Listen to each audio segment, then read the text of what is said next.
Hallelujah. Hallelujah. Greet you all in the precious name of our Lord and Savior Jesus Christ. ನಿಮ್ಮೆಲ್ಲರನ್ನು ಯೇಸು ಕ್ರಿಸ್ತನ ಮಧುರ ನಾಮದಲ್ಲಿ ಸ್ವಾಗತಿಸುತ್ತೇವೆ. One more time we will study about fasting prayer. ಇವತ್ತು ಇನ್ನೊಂದ್ಸಲ ನಾವು ಉಪವಾಸ ಪ್ರಾರ್ಥನೆ ಬಗ್ಗೆ ಕಲಿಯೋಣ. Please turn your Bible to Gospel according to Matthew. We'll read from verse 16 to 18. ನಿಮ್ಮ ಸತ್ಯವೇದವನ್ನು ನೀವು ಮತ್ತಾಯನು ಬರೆದ ಸುವಾರ್ತೆ 6ನೇ ಅಧ್ಯಾಯಕ್ಕೆ ತಿರುಗಿಸಿ ನಾವು 16ನೇ ವಾಕ್ಯದಿಂದ 18ನೇ ವಾಕ್ಯದವರೆಗೆ ಓದ್ಕೊಳ್ಳೋಣ. Moreover, when you fast, be not as the hypocrites of a sad countenance, for they disfigure their faces, that they appear unto men to fast. Verily I say unto you, they have the reward. But thou, when thou fastest, anoint thy head and wash thy face, that thou appear not unto men to fast, but unto thy Father which is in secret. And thy Father which sees in secret shall reward you openly. ಮತ್ತಾಯ 6ನೇ ಅಧ್ಯಾಯ 16ನೇ ವಾಕ್ಯದಿಂದ 18ನೇ ವಾಕ್ಯದವರೆಗೆ. ಇದಲ್ಲದೆ ನೀವು ಉಪವಾಸ ಮಾಡುವಾಗ ಕಪಟಿಗಳಂತೆ ಮುಖವನ್ನು ಸಪ್ಪಗೆ ಮಾಡಿಕೊಳ್ಳಬೇಡಿರಿ. ಅವರು ತಾವು ಉಪವಾಸಿಗಳೆಂದು ಜನರಿಗೆ ತೋರುವುದಕ್ಕಾಗಿ ತಮ್ಮ ಮುಖವನ್ನು ವಿಕಾರ ಮಾಡಿಕೊಳ್ಳುತ್ತಾರೆ. ಅವರು ತಮಗೆ ಬರತಕ್ಕ ಫಲವನ್ನು ಹೊಂದಿದಾಯಿತೆಂದು ನಿಮಗೆ ಸತ್ಯವಾಗಿ ಹೇಳುತ್ತೇನೆ. ಆದರೆ ನೀನು ಉಪವಾಸ ಮಾಡುವಾಗ ತಲೆಗೆ ಎಣ್ಣೆ ಹಚ್ಚಿಕೊಂಡು ಮುಖವನ್ನು ತೊಳಕೋ. ಹೀಗೆ ಮಾಡಿದರೆ ನೀನು ಉಪವಾಸಿ ಎಂದು ಜನರಿಗೆ ಕಾಣದೇ ಹೋದಾಗ್ಯೂ ಅಂತರಂಗದಲ್ಲಿರುವ ನಿನ್ನ ತಂದೆಗೆ ಉಪವಾಸಿ ಎಂದು ಕಾಣಿಸಿಕೊಳ್ಳುವಿ. ಅಂತರಂಗದಲ್ಲಿ ನಡೆಯುವುದನ್ನು ನೋಡುವ ನಿನ್ನ ತಂದೆಯು ನಿನಗೆ ಫಲ ಕೊಡುವನು. Here Jesus is talking something very important about our spiritual life. ಇಲ್ಲಿ ಯೇಸು ಸ್ವಾಮಿ ನಮ್ಮ ಆತ್ಮಿಕ ಜೀವನದ ಬಗ್ಗೆ ಒಂದು ಮುಖ್ಯ ವಿಷಯದ ಬಗ್ಗೆ ಮಾತಾಡ್ತಾ ಇದ್ದಾರೆ. In Matthew 6th chapter, from verse 1 to 18, he talks about spiritual life. ಮತ್ತಾಯ 6ನೇ ಅಧ್ಯಾಯ 1ನೇ ವಾಕ್ಯದಿಂದ 18ನೇ ವಾಕ್ಯದವರೆಗೆ ಆತ್ಮಿಕ ಜೀವನದ ಬಗ್ಗೆ ಮಾತಾಡ್ತಾ ಇದ್ದಾರೆ. From verse 19 till verse 34, he talks about natural life. 19ನೇ ವಾಕ್ಯದಿಂದ 34ನೇ ವಾಕ್ಯದವರೆಗೆ ನೈಸರ್ಗಿಕ ಜೀವನದ ಬಗ್ಗೆ ಮಾತಾಡ್ತಾರೆ. Regarding spiritual life, 3 things he teaches. ಆತ್ಮಿಕ ಜೀವನದ ಬಗ್ಗೆ 3 ವಿಷಯಗಳನ್ನು ಕಲಿಸ್ತಾರೆ. One is giving alms. ಮೊದಲನೇದು ದಾನ ಮಾಡುವುದು. Second is prayer. ಎರಡನೇದು ಪ್ರಾರ್ಥನೆ. Third is fasting prayer. ಮೂರನೇದು ಉಪವಾಸ ಪ್ರಾರ್ಥನೆ. All 3 things he wants us to do secretly so that Father in heaven will give open reward. ಈ 3 ವಿಷಯಗಳನ್ನು ನಾವು ಅಂತರಂಗದಲ್ಲಿ ಮಾಡಬೇಕು ಅಂತ ಯೇಸುಸ್ವಾಮಿ ಹೇಳ್ತಾ ಇದ್ದಾರೆ. ಆದ ಕಾರಣ ದೇವರು ನಮಗೆ ಬಹಿರಂಗವಾಗಿ ಪ್ರತಿಫಲ ಕೊಡುವಂತೆ. All these 3 things Pharisees has made a religious practice and they were doing it with hypocrisy. ಈ 3 ವಿಷಯಗಳನ್ನು ಫರಿಸಾಯರು ಮಾಡ್ತಾ ಇದ್ರು. ಆದ್ರೆ ಅದನ್ನ ಧಾರ್ಮಿಕವಾಗಿರೋ ಒಂದು ರೂಢಿ ತರ ಮಾಡ್ತಾ ಇದ್ರು, ಕಪಟತನದಿಂದ ಮಾಡ್ತಾ ಇದ್ರು. God wants to set it right.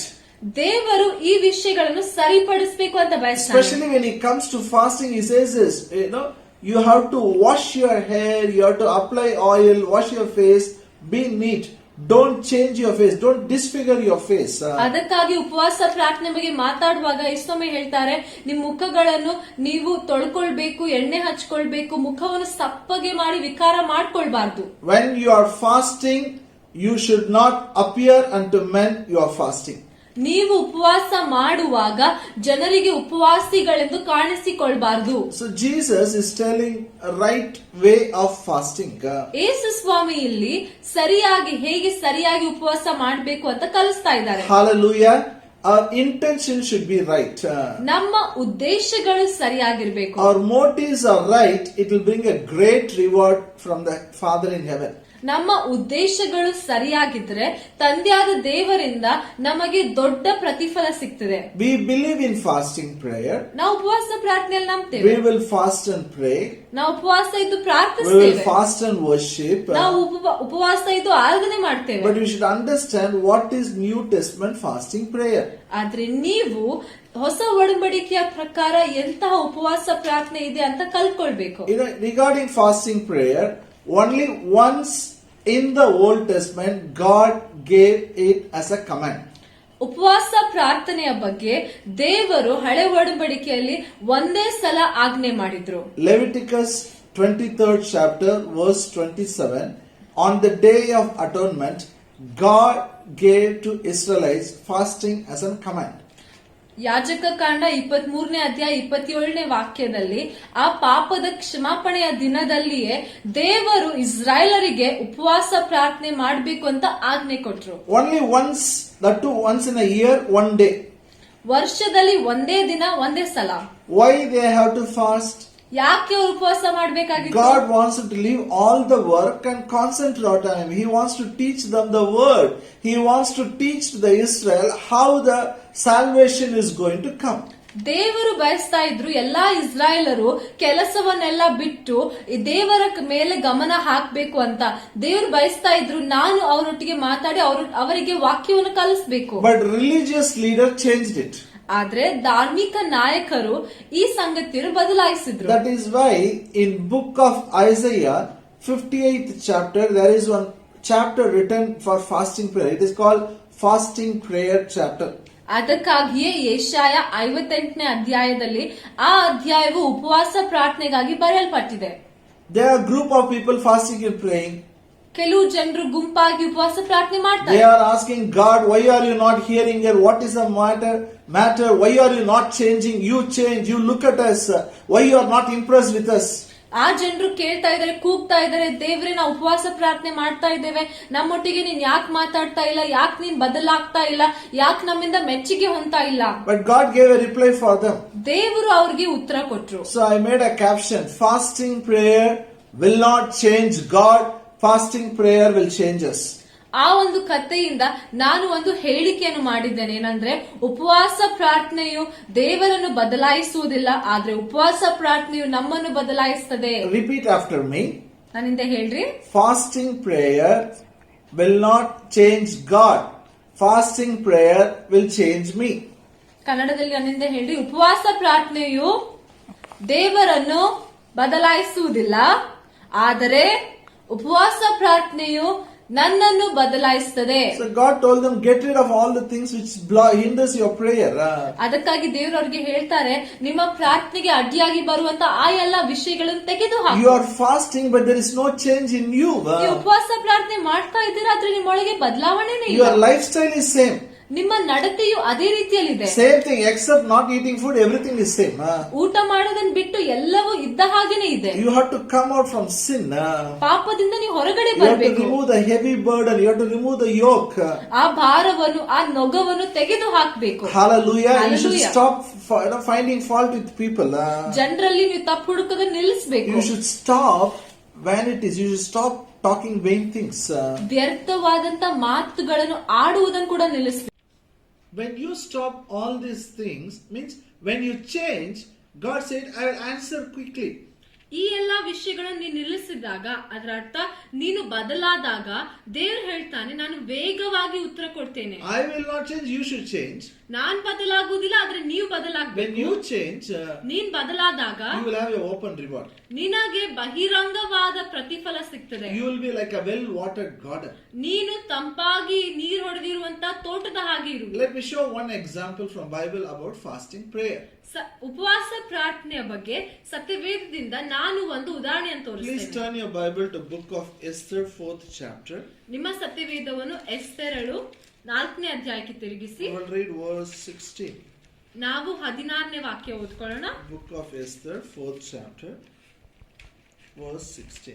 ಎಸ್ತೇರಳು 4ನೇ ಅಧ್ಯಾಯ 16ನೇ ವಾಕ್ಯ. Here is one incident where the children of God are fasting.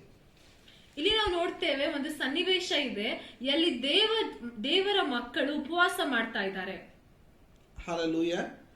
Go gather, Esther 4:16. Go gather together all the Jews that are present in Shushan.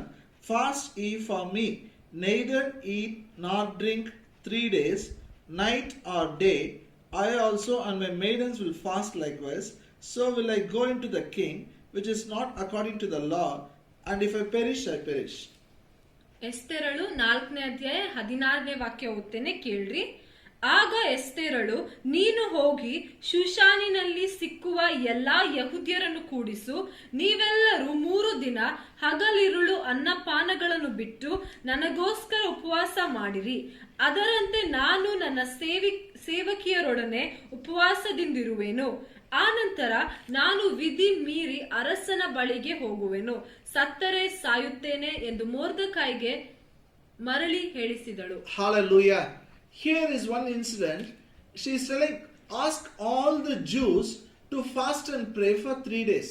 ಇಲ್ಲಿ ಒಂದು ಸನ್ನಿವೇಶ ಇದೆ. ಎಸ್ತೇರಳು ಹೇಳ್ತಾ ಇದ್ದಾಳೆ, ಎಲ್ಲ ಯಹೂದ್ಯರಿಗೆ ನೀನ್ ಹೇಳು ಅವರು 3 ದಿನ ಉಪವಾಸ ಪ್ರಾರ್ಥನೆ ಮಾಡ್ಲಿ. Why they have to fast and pray for 3 days? ಯಾಕೆ ಅವರು 3 ದಿನ ಉಪವಾಸ ಇದ್ದು ಪ್ರಾರ್ಥಿಸಬೇಕಾಯಿತು? Their day of death is fixed. ಯಾಕೆಂದರೆ ಅವರ ಒಂದು ಮರಣದ ದಿನವು ಅಲ್ಲಿ ನಿರ್ಣಯವಾಗಿತ್ತು. There was a man called Haman. ಅಲ್ಲಿ ಒಬ್ಬ ಮನುಷ್ಯನಿದ್ದ, ಆತನ ಹೆಸರು Haman. He had an ego problem with Mordecai.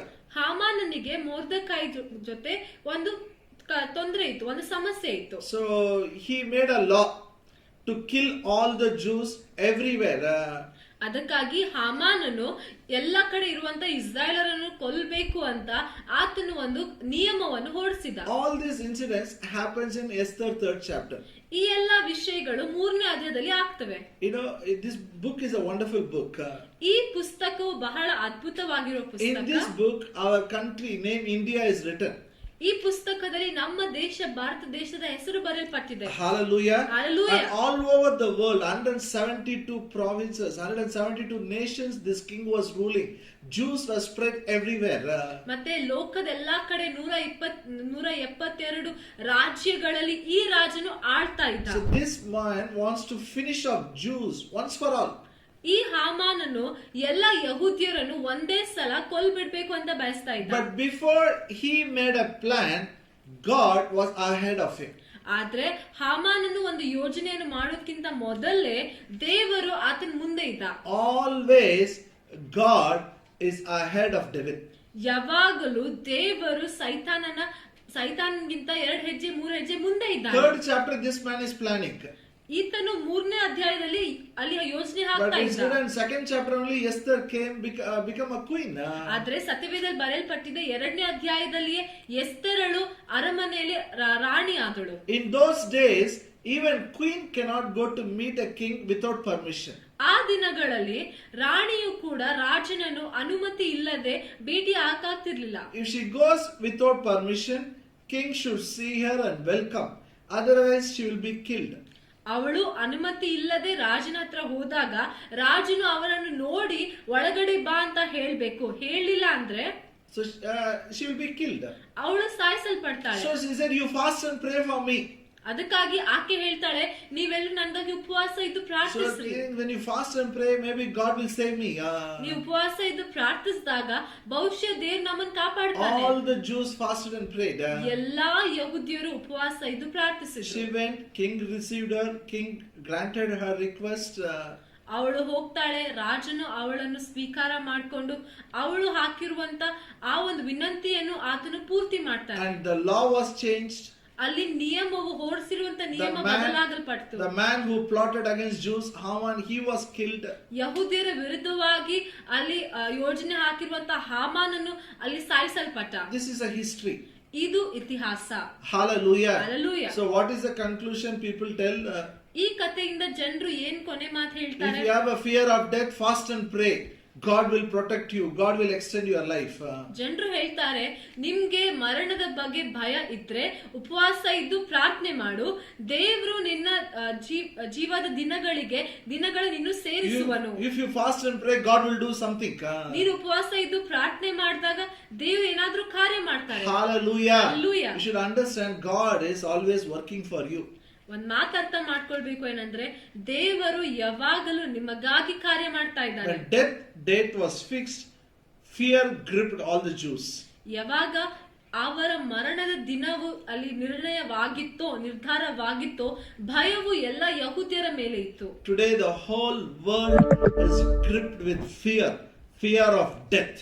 ಇವತ್ತು ಪೂರ್ಣ ಲೋಕವೇ ಮರಣದ ಭಯದಲ್ಲಿ ಇದೆ. I have a good news.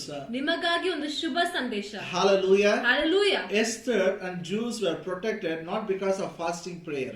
ಎಸ್ತೇರಳು ಮತ್ತು ಅಲ್ಲಿ ಜೊತೆ ಇರುವಂತ ಎಲ್ಲಾ ಯಹೂದ್ಯರು ಉಪವಾಸ ಪ್ರಾರ್ಥನೆ ಮಾಡಿರುವ ಕಾರಣ ಅವರು ಸಂರಕ್ಷಿಸಲ್ಪಡಲಿಲ್ಲ. Fasting prayer did not change God. ಉಪವಾಸ ಪ್ರಾರ್ಥನೆಯು ದೇವರನ್ನು ಬದಲಾಯಿಸಲಿಲ್ಲ. Fasting prayer changed them. ಉಪವಾಸ ಪ್ರಾರ್ಥನೆಯು ಅವರನ್ನು ಬದಲಾಯಿಸಿತು. Why? ಯಾಕೆ? Because God has given enough promises in the Bible about long life. ಯಾಕೆಂದ್ರೆ ದೇವರು ದೀರ್ಘಾಯುಷಿನ ಬಗ್ಗೆ ಸತ್ಯವೇದದಲ್ಲಿ ಬಹಳಷ್ಟು ವಾಗ್ದಾನಗಳನ್ನು ಕೊಟ್ಟಿದ್ದಾರೆ. God has given enough promises about protection for the life, that He will save them from death. ಅವರನ್ನು ಕಾಪಾಡ್ತಾನೆ, ಮರಣದಿಂದ ಕಾಪಾಡ್ತಾನೆ ಅಂತ ಎಷ್ಟೊಂದು ವಾಗ್ದಾನಗಳನ್ನು ಕೊಟ್ಟಿದ್ದಾನೆ. One who promised is a faithful God. ವಾಗ್ದಾನ ಮಾಡಿದಾತನು ನಂಬಿಗಸ್ತನು. If they believe God, no one can die. ಅವರು ದೇವರನ್ನು ನಂಬಿದ್ರೆ ಯಾರು ಸಾಯುವುದಿಲ್ಲ. And I tell you today, ನಾನು ನಿಮ್ಗೆ ಹೇಳ್ತೀನಿ ಕೇಳಿ, when you believe God's word, no one will die soon. ನೀವು ದೇವರ ವಾಕ್ಯವನ್ನು ನಂಬಿದಾಗ ಯಾರು ನಿಮ್ಮಲ್ಲಿ ಅತಿ ಬೇಗನೆ ಸಾಯುವುದಿಲ್ಲ. Turn your Bible to Book of Psalms. ನಿಮ್ಮ ಸತ್ಯವೇದವನ್ನು ಕೀರ್ತನೆಗಳಿಗೆ ತಿರುಗಿಸಿ. 118th chapter, ಕೀರ್ತನೆಗಳು 118 verse 17. 17ನೇ ವಾಕ್ಯ. Psalm 118 verse 17. I shall not die but live and declare the works of the Lord. ಕೀರ್ತನೆ 118 17ನೇ ವಾಕ್ಯ. ನಾನು ಸಾಯುವುದಿಲ್ಲ, ಜೀವದಿಂದಿದ್ದು ಯಾಹುವಿನ ಕ್ರಿಯೆಗಳನ್ನು ಸಾರುವೆನು. I have a good news. ನಿಮ್ಗಾಗಿ ಶುಭ ಸಂದೇಶ. You will not die. ನೀವು ಸಾಯುವುದಿಲ್ಲ, You will live ನೀವು ಜೀವಿಸುವಿರಿ and declare the works of the Lord. ಮತ್ತು ದೇವರ ಕಾರ್ಯಗಳನ್ನು ನೀವು ಸಾರುವಿರಿ. Hallelujah. Hallelujah. Say after me, I shall not die. I I will live and I will declare the works of the Lord. and I declare the works of the Lord. ಕನ್ನಡದಲ್ಲಿ ನನ್ನಿಂದ ಹೇಳ್ರಿ, ನಾನು ಸಾಯುವುದಿಲ್ಲ, ನಾನು ಸಾಯುವುದಿಲ್ಲ, ನಾನು ಜೀವಿಸುವೆನು, ನಾನು ಜೀವಿಸುವೆನು, ದೇವರ ಕಾರ್ಯಗಳನ್ನು ದೇವರ ಕಾರ್ಯಗಳನ್ನು ಸಾರುವೆನು. ಸಾರುವೆನು. Now, how long you will live? ಎಷ್ಟರವರೆಗೆ ಜೀವಿಸುವಿರಿ? Psalmist says 70 years or 80 years. ಕೀರ್ತನೆಗಾರನ ಹೇಳ್ತಾನೆ 70 ಅಥವಾ 80 ವರ್ಷ. That is not for you and me. ಅದು ನಮ್ಗಾಗಿ ನಿಮ್ಗಾಗಿ That ಅಲ್ಲ. is for rebellious Israelites. ಅದು ಎದುರು ಬೀಳುವಂತ ಇಸ್ರಾಯೇಲರಿಗಾಗಿ ಇತ್ತು. In Genesis 6 chapter, God says 120 years. ಆದಿಕಾಂಡ 6ನೇ ಅಧ್ಯಾಯದಲ್ಲಿ ದೇವರು ಹೇಳ್ತಾರೆ 120 ವರ್ಷ And ಅಂತ. that is also for the sinners, because God said, I am unable to strive with these people, Out of grief he is telling this. ಅದು ಕೂಡ ದೇವರು ಪಾಪಿಗಳಿಗಾಗಿ ಬರ್ದಿದ್ದ. ದೇವರು ಹೇಳ್ತಾ ಇದ್ರು, ನಾನು ಇವ್ರಿಗೆ ಏನ್ ಮಾಡ್ಬೇಕು ಅಂತ ಗೊತ್ತಿಲ್ಲ, ಇವ್ರ ಪಾಪಗಳಿಗಾಗಿ ಕಾರಣ ಅವ್ರಿಗೆ 120 ವರ್ಷ So ಜೀವಿಸುವಂತೆ you will ಮಾಡ್ತೇನೆ. live minimum 120 years or more than that. ನೀವು ಕನಿಷ್ಠ ಪಕ್ಷ 120 ವರ್ಷ ಜೀವಿಸ್ತೀರಾ ಮತ್ತು ಅದಕ್ಕಿಂತ ಹೆಚ್ಚಿನದಾಗಿ ಕೂಡ. Then what I should do now? ಇವಾಗ ನಾನೇನ್ ಮಾಡ್ಬೇಕು? What you should do, I will tell you. Exodus 23rd chapter. ನೀವೇನ್ ಮಾಡ್ಬೇಕು ಅಂತ ಹೇಳ್ತೇನೆ. ವಿಮೋಚನೆ ಕಾಂಡ 23ನೇ ಅಧ್ಯಾಯ Verse 25 and 26. 25 26. You shall serve the Lord your God. He shall bless your bread and your water, and I will take sickness away from the midst of thee. There shall nothing cast their end, nor be barren in thy land. The number of your days I will fulfill. 25 26. ನಿಮ್ಮ ದೇವರಾದ ಯೆಹೋವನೊಬ್ಬನನ್ನೇ ಆರಾಧಿಸಬೇಕು, ಆಗ ಆತನು ನಿಮ್ಮ ಅನ್ನಪಾನಗಳನ್ನು ಆಶೀರ್ವದಿಸುವನು. ನಿಮ್ಮೊಳಗೆ ಯಾವ ವ್ಯಾಧಿಯು ಉಂಟಾಗದಂತೆ ಮಾಡುವೆನು. ನಿಮ್ಮ ದೇಶದಲ್ಲಿ ಗರ್ಭಸ್ರಾವವಾಗಲಿ ಬಂಜೆತನವಾಗಲಿ ಇರುವುದೇ ಇಲ್ಲ. ನಿಮಗೆ ಸಂಪೂರ್ಣವಾದ ಆಯಸ್ಸು ಕೊಡುವೆನು. Hallelujah. God gives you assurance. ದೇವರು ಖಚಿತತೆ ಕೊಡ್ತಾನೆ. When you worship, He will bless your food and water, remove the sickness away from you. ನೀವು ಆತನನ್ನು ಆರಾಧಿಸಿದಾಗ ನಿಮ್ಮ ಅನ್ನಪಾನಗಳನ್ನು ಆಶೀರ್ವದಿಸಿ ಕಾಯಿಲೆಯನ್ನು ನಿಮ್ಮಿಂದ ಹೊರಗೆ ತೆಗೆದು ಹಾಕ್ತಾನೆ. In your house, no one will fall sick. ನಿಮ್ಮ ಮನೆಯಲ್ಲಿ ಯಾರೂ ರೋಗದಲ್ಲಿ ಬೀಳುವುದಿಲ್ಲ. Because you are worshiping Him. ಯಾಕಂದ್ರೆ ನೀವು ಆತನ ಆರಾಧಿಸ್ತಾ ಇದ್ದೀರಿ. No one will, be barren. No miscarriage will happen. ಮನೆಯಲ್ಲಿ ಯಾರು ಬಂಜೆ ಆಗಿರುವುದಿಲ್ಲ, ಯಾರ್ದು ಗರ್ಭಸ್ರಾವ ನಡೆಯುವುದಿಲ್ಲ. And God gives assurance, the number of your days I will fulfill. ಮತ್ತು ದೇವರು ಖಚಿತತೆ ಕೊಡ್ತಾನೆ, ನಿಮಗೆ ಸಂಪೂರ್ಣವಾದ ಆಯುಷ್ಯನ್ನು ನಾನು ಕೊಡುವೆನು. So no one will die because of this virus. ಈ ವೈರಸ್ಸಿನ ಕಾರಣದಿಂದ ಯಾರು ಸಾಯಲ್ಲ. You are a child of God. ನೀವು ದೇವರ ಮಕ್ಕಳಾಗಿದ್ದೀರಾ. Where Bible says, my God will satisfy you with a long life. ದೇವ್ರ ವಾಕ್ಯ ಹೇಳ್ತಿದೆ, ನನ್ನ ದೇವ್ರು ಹೇಳ್ತಾನೆ, ನಮ್ಮ ದೇವ್ರು ನಿಮ್ಮನ್ನು ದೀರ್ಘಾಯುಷ್ಯದಿಂದ ತೃಪ್ತಿ ಮಾಡಿಸ್ತಾನೆ. Hallelujah. Hallelujah. Turn your Bible to Psalm 91. ನಿಮ್ಮ ಸತ್ಯವೇದನು ಕೀರ್ತನೆ 91ನೇ ಅಧ್ಯಾಯಕ್ಕೆ ತಿರುಗಿಸಿ. Quickly we'll read 3 verses. 3 ವಾಕ್ಯಗಳನ್ನು ಓದ್ಕೊಳ್ಳೋಣ. Verse 5, 6 and 7. ಕೀರ್ತನೆ 91 5, 6, 7. You can read. ಇರುಳಲ್ಲಿ ಭಯ ಹುಟ್ಟಿಸುವ ಯಾವುದಕ್ಕೂ ಹಗಲಲ್ಲಿ ಹಾರಿ ಬರುವ ಬಾಣಕ್ಕೂ ಕತ್ತಲೆಯಲ್ಲಿ ಸಂಚರಿಸುವ ವಿಪತ್ತಿಗೂ ಹಾನಿಕರವಾದ ಮಧ್ಯಾಹ್ನದ ಕೇಡಿಗೂ ಅಂಜ ಕಾರಣವಿಲ್ಲ. ನಿಮ್ಮ ಮಗ್ಗುಲಲ್ಲಿ 1,000 ಜನ, ನಿಮ್ಮ ಬಲಗಡೆಯಲ್ಲಿ 10,000 ಜನರು ಸತ್ತು ಬಿದ್ದರು, ನಿನಗೇನು ತಟ್ಟದು. Here it says about fear which comes in the daytime, nighttime, afternoon. In that pestilence also is there. ಇಲ್ಲಿ ಆತನು ಇರುಳಲ್ಲಿ ಹಗಲಲ್ಲಿ ಬರುವಂತ ಭಯದ ಬಗ್ಗೆ ಹೇಳ್ತಾ ಇದ್ದಾನೆ, ಮತ್ತೆ ವಿಪತ್ತಿನ ಬಗ್ಗೆ ಹೇಳ್ತಾ ಇದ್ದಾನೆ, ಹಾನಿಯ ಬಗ್ಗೆ It ಮಾತಾಡ್ತಾ says, ಇದ್ದಾನೆ. 1,000 shall fall at your side, 10,000 at your right hand, it shall not come nearer to you. 1,000 ಜನ ನಿಮ್ಮ ಎಡಗಡೆಗೆ, 10,000 ಜನ ಬಲಗಡೆಗೆ ಬಿದ್ದರೂ ಕೂಡ ನಿಮ್ಮ ಬಳಿಗೆ ಬರಲಾರದು. Say in English, 1,000 shall fall at my side, 10,000 at my right side, it will not come nearer to my house. ನನ್ನಿಂದ ಕನ್ನಡದಲ್ಲಿ ಹೇಳ್ರಿ. 1,000 ಜನರು 1,000 ಜನ ಎಡಗಡೆಗೆ ನನ್ನ ಎಡಗಡೆಗೆ ಬಿದ್ದರೂ ಕೂಡ, ಬಿದ್ದರೂ ಕೂಡ 10,000 ಜನರು 10,000 ಜನ ನನ್ನ ಬಲಗಡೆಗೆ ನನ್ನ ಬಲಗಡೆಗೆ ಸತ್ತು ಬಿದ್ದರೂ ಕೂಡ ಸತ್ತು ಬಿದ್ದರೂ ಕೂಡ ನನಗೆ ನನಗೆ ಯಾವ ಹಾನಿಯೂ ಯಾವ ಹಾನಿ ತಟ್ಟುವುದಿಲ್ಲ. ತಟ್ಟುವುದಿಲ್ಲ. I heard one testimony. ನಾನೊಂದು ಸಾಕ್ಷಿಯನ್ನು ಕೇಳಿದ್ದೆ. I attended one fasting prayer in Tirupattur. One man of God shared this testimony. I liked it so much. ತಿರುಪತ್ತೂರಲ್ಲಿ ನಾನು ಉಪವಾಸ ಪ್ರಾರ್ಥನೆಗೆ ಹಾಜರಾಗಿದ್ದೆ. ಅಲ್ಲಿ ಒಬ್ಬ ದೇವರ ಸೇವಕರು ಈ ಸಾಕ್ಷಿಯನ್ನು ಕೊಟ್ರು. You know, long time back, tsunami came. ಈ ಕಳೆದ ಎಷ್ಟೊಂದು ವರ್ಷಗಳ ಹಿಂದೆ ಸುನಾಮಿ ಬಂತು. So many people died.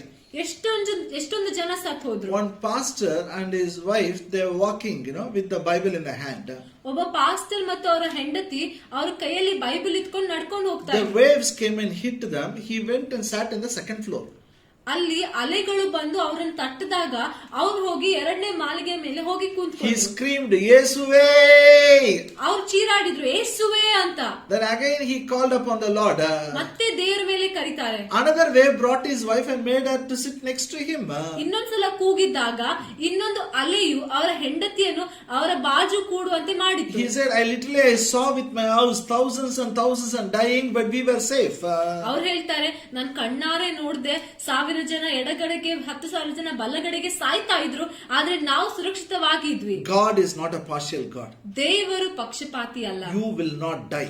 ನೀವು ಸಾಯುವುದಿಲ್ಲ. You will live and declare the works of the Lord. ನೀವು ಜೀವಿಸುವಿರಿ, ದೇವರ ಕಾರ್ಯಗಳನ್ನು ಸಾರುವಿರಿ. Do you know how safe you are? ನಿಮ್ಗೆ ಗೊತ್ತಾ ನೀವು ಎಷ್ಟು Do ಸುರಕ್ಷಿತರಾಗಿದ್ದೀರಾ you know how ಅಂತ? safe you are? ಎಷ್ಟು ಸುರಕ್ಷಿತರಾಗಿದ್ದೀರಾ? Turn your Bible to book of Deuteronomy, ನಿಮ್ಮ ಸತ್ಯವೇದವನ್ನು ಧರ್ಮೋಪದೇಶ ಕಾಂಡಕ್ಕೆ ತಿರುಗಿಸಿ. 32nd chapter, ಧರ್ಮೋಪದೇಶ ಕಾಂಡ 32ನೇ ಅಧ್ಯಾಯ verse 10. 10ನೇ ವಾಕ್ಯ ನೋಡ್ಕೊಳ್ಳೋಣ. 32nd chapter, verse 10. It talks about Jacob, Israel. Okay? He found him in a desert land and a waste howling wilderness. He led him about, he instructed him, he kept him as the apple of his eye. ಆತನು ಅವರನ್ನು ಶೂನ್ಯವೂ ಭಯಂಕರವೂ ಆಗಿರುವ ಮರಳು ಕಾಡಿನಲ್ಲಿ ಕಂಡು ಪರಾಮರಿಸಿ ಪ್ರೀತಿಯಿಂದ ಆವರಿಸಿಕೊಂಡು ಕಣ್ಣು ಗುಡ್ಡೆಯಂತೆ ಕಾಪಾಡಿದ್ದು. God protected Jacob just like the apple of his eye. ಕಣ್ಣು ಗುಡ್ಡೆಯಂತೆ ದೇವರು ಯಾಕೋಬನನ್ನು ಕಾಪಾಡಿದನು. Zechariah gives the same thing. ಜಕೇರನು ಕೂಡ ಅದೇ ರೀತಿಯಲ್ಲಿ ಹೇಳ್ತಾನೆ. Zechariah 2nd chapter, ನಾವು ಓದ್ಕೊಳ್ಳೋಣ. Zechariah verse 8. ಜಕೇರಿಯಾ 2ನೇ ಅಧ್ಯಾಯ 8ನೇ ವಾಕ್ಯ. For thus says the Lord of hosts, after the glory has sent me unto the nations which spoiled you, for he that toucheth you toucheth the apple of his eye. Zechariah 2:8. Zechariah 2ನೇ ಅಧ್ಯಾಯ 8ನೇ ವಾಕ್ಯ ಓದ್ತೇನೆ ಕೇಳ್ರಿ. ನಿಮ್ಮನ್ನು ತಾಕುವವನು ಯೆಹೋವನ ಕಣ್ಣುಗುಡ್ಡನ್ನು ತಾಕುವವನಾಗಿದ್ದಾನೆ. ಆದ ಕಾರಣ ಪ್ರಸಿದ್ಧಿಗಾಗಿ ನನ್ನನ್ನು ಕಳುಹಿಸಿದ ಸೇನಾಧೀಶ್ವರನ ಯೆಹೋವನು ನಿಮ್ಮನ್ನು ಸೂರೆ ಮಾಡಿದ ಜನಾಂಗಗಳ ವಿಷಯವಾಗಿ. Yeah, that's no problem. Here it says, he that touches you touches the apple of his eye. ಇಲ್ಲಿ ಹೇಳ್ತಾ ಇದ್ದಾನೆ, ನಿಮ್ಮನ್ನು ಮುಟ್ಟುವವನು ಆತನ ಕಣ್ಣು ಗುಡ್ಡೆಯನ್ನು ಮುಟ್ಟಿದ ಹಾಗೆ. Hallelujah. Hallelujah. Can you touch the apple of your own eye? ನಿಮ್ ಸ್ವಂತ ಕಣ್ಣು ಗುಡ್ಡೆ ನೀವು ಮುಟ್ಬೋದಾ? Not possible. ಇಲ್ಲ. Can you touch somebody's apple of their eye? Just go and touch it to the black one. ಇನ್ನೊಬ್ಬರ ಕಣ್ಣಿನಲ್ಲಿ ಆ ಕರ್ರಗಿರುವಂತ ಭಾಗ ನೀವು ಮುಟ್ಬೋದಾ? Not possible. ಸಾಧ್ಯ ಇಲ್ಲ. If devil has to touch you, he has to touch God's apple of his eye. ಸೈತಾನನು ನಿಮ್ಮನ್ನು ಮುಟ್ಟಬೇಕು ಅಂದ್ರೆ ಆತನು ದೇವರ ಕಣ್ಣು ಗುಡ್ಡೆಯನ್ನು ಮುಟ್ಟಿದ ಹಾಗೆ. How safe you are. ಎಷ್ಟು ಸುರಕ್ಷಿತರಾಗಿದ್ದೀರಾ? That's why Paul says, ಅದಕ್ಕಾಗಿ ಪೌಲನ್ ಹೇಳ್ತಾನೆ, our life is hid with Christ in God. ನಮ್ಮ ಜೀವನವು ಕ್ರಿಸ್ತನಲ್ಲಿ ಅದು ಮರೆಯಾಗಿದೆ. Say in English, my life is hid with Christ Hid with Christ in God. in God. ನಾನಿಂದ ಹೇಳ್ರಿ, ನನ್ನ ಜೀವನವು ನನ್ನ ಜೀವನವು ದೇವರಲ್ಲಿ ದೇವರಲ್ಲಿ ಕ್ರಿಸ್ತನೊಟ್ಟಿಗೆ ಮರೆಯಾಗಿದೆ. If you want to fast and worship, spend time with God, please do it. ನೀವು ಉಪವಾಸ ಇದ್ದು ಪ್ರಾರ್ಥನೆ ಮಾಡಿ ಆರಾಧನೆ ಮಾಡ್ಬೇಕು ಅಂತ ಇದ್ರೆ ಮಾಡ್ರಿ. Out of fear of death, don't need to fast. ಆದ್ರೆ ಮರಣದ ಬಗ್ಗೆ ಭಯಪಟ್ಟು ಉಪವಾಸ ಮಾಡೋದ್ ಬೇಕಾಗಿಲ್ಲ. God loves you. ದೇವ್ರು ನಿಮ್ಮನ್ನ ಪ್ರೀತಿಸ್ತಾನೆ. God protects you. ದೇವ್ರು ನಿಮ್ಮನ್ನ ಕಾಪಾಡ್ತಾನೆ. Believe Him. ಆತನಲ್ಲಿ Believe ನಂಬಿಕೆ for your ಇಡ್ರಿ. children. ನಿಮ್ಮ ಮಕ್ಕಳಿಗಾಗಿ Your ನಂಬ್ರಿ. whole family is safe. ನಿಮ್ಮ ಇಡೀ ಕುಟುಂಬವೇ ಸುರಕ್ಷಿತವಾಗಿದೆ. With the right motive, when we fast, we'll have a great reward. ಸರಿಯಾದ ಉದ್ದೇಶದಿಂದ ಉಪವಾಸ ಪ್ರಾರ್ಥನೆ ಮಾಡಿದಾಗ ನಮಗೆ ದೊಡ್ಡ ಬಹುಮಾನ ಸಿಗ್ತದೆ. Shall we pray? ನಾವು ಪ್ರಾರ್ಥನೆ ಮಾಡ್ಕೊಳ್ಳೋಣ. Abba Father, in Jesus' name we come before you. I pray for all the precious people. Remove that fear, O God. I rebuke the fear in Jesus' name. God has not given them the spirit of fear. He has given them the spirit of power, love and sound mind. ದೇವರು ಅವ್ರಿಗೆ ಭಯದ ಆತ್ಮ ಕೊಟ್ಟಿಲ್ಲ, ಆದ್ರೆ ಪ್ರೀತಿ, ಬಲ ಮತ್ತು ಶೈಕ್ಷಣಿಕದ ಆತ್ಮವನ್ನು ಕೊಟ್ಟಿದ್ದಾನೆ. Open our eyes of understanding. ಅವರ ನಮ್ಮ ಮನಸ್ಸಿನ ಕಣ್ಣುಗಳನ್ನು To ತೆರೆ. know the truth, how safe we are. ನಾವೆಷ್ಟು ಸುರಕ್ಷಿತವಾಗಿದ್ದೇವೆ ಅಂತ ಸತ್ಯವನ್ನು In ತಿಳಿದುಕೊಳ್ಳುವಂತೆ. Jesus' name we thank you. ಯೇಸುವಿನ ಹೆಸರಲ್ಲಿ ನಿಮಗೆ ವಂದನೆ. Amen. Amen. Amen. May the grace of our Lord Jesus Christ, love of the Father, and the sweet fellowship of the Holy Spirit be with us now and forever. Amen. Amen. See you tomorrow morning. Sunday service we will join together. ನಾಳೆ ಬೆಳಗ್ಗೆ ರವಿವಾರ ಆರಾಧನೆ ಇದೆ. ನಾವೆಲ್ಲರೂ ಜೊತೆಯಲ್ಲಿ ಸೇರ್ಬಿಡೋಣ.